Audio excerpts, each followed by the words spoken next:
Assalamualaikum warahmatullahi wabarakatuh. Salam sejahtera semuanya. Saya harap semuanya sehat-sehat saja pada masa pandemi saat ini. Nama saya Sepa Arya Pradana, mahasiswa Universitas Jenderal Ahmad Yani, Fakultas Ilmu Sosial dan Ilmu Politik, Prodi Jurusan Ilmu Hubungan Internasional, Angkatan 2019.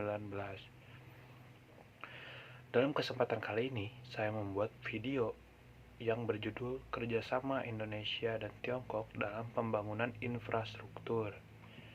Pembangunan infrastruktur menjadi highlight dalam pemerintahan Presiden Jokowi. Munculnya fokus terhadap pembangunan infrastruktur karena terkait belum meratanya konektivitas antar wilayah di Indonesia, selaras juga dengan visi Indonesia saat ini, yaitu poros maritim dunia, dan Tiongkok juga hadir dengan Chinese Dream yang menawarkan kerjasama di bidang infrastruktur. Salah satu isi tujuan Chinese Dream yaitu adalah OBOR atau One Belt and One Road. OBOR bisa dibilang merupakan salah satu rencana pembangunan terbesar dalam sejarah modern yang bertujuan untuk menghubungkan daerah pedalaman yang terbelakang ke Eropa melalui Asia Tengah. One Belt and One Road memiliki dua elemen utama, yaitu yang pertama, One Belt, the Silk Road Economic Belt, merupakan jalur darat yang bertujuan menghubungkan Asia Tengah, bagian timur, dan barat Eropa. One Belt juga menghubungkan Tiongkok dengan Laut Mediterania, Teluk Persia, Timur Tengah, Asia Selatan, Asia Tenggara. Tujuannya, jalur darat ini terbagi dua, yaitu yang pertama, membangun jembatan yang menghubungkan antara Eropa dan Asia untuk memperlancar jaringan logistik dari pesisir pantai timur Tiongkok menuju bagian barat Eropa. Yang kedua, membangun beberapa koridor ekonomi yang menghubungkan Tiongkok dengan Mongolia dan Rusia. Yang kedua, itu ada One Road, the 21st Century Maritime Silk Road, yang juga merupakan jalur maritim yang dimana melalui pesisir pantai timur Tiongkok ke Eropa melalui Laut Tiongkok Selatan dan Samudra Hindia.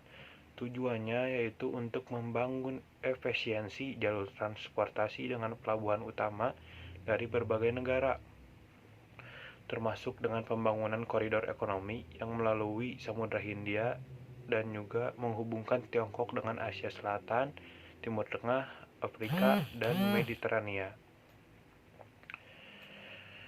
Juga dapat disimpulkan bahwa pembangunan infrastruktur merupakan kebutuhan penting bagi setiap negara. Infrastruktur yang ideal dan memadai akan berdampak bukan hanya pada meningkatnya pertumbuhan ekonomi bagi suatu negara, namun juga berdampak pada setiap aspek kehidupan dalam negara tersebut. Maka, sebab itu, beberapa negara cenderung berusaha untuk membangun infrastruktur termasuk Indonesia pada masa pemerintahan Presiden Joko Widodo. Ketersediaan dan kelayakan infrastruktur merupakan kunci mobilitas dan konektivitas pertumbuhan ekonomi di setiap wilayah.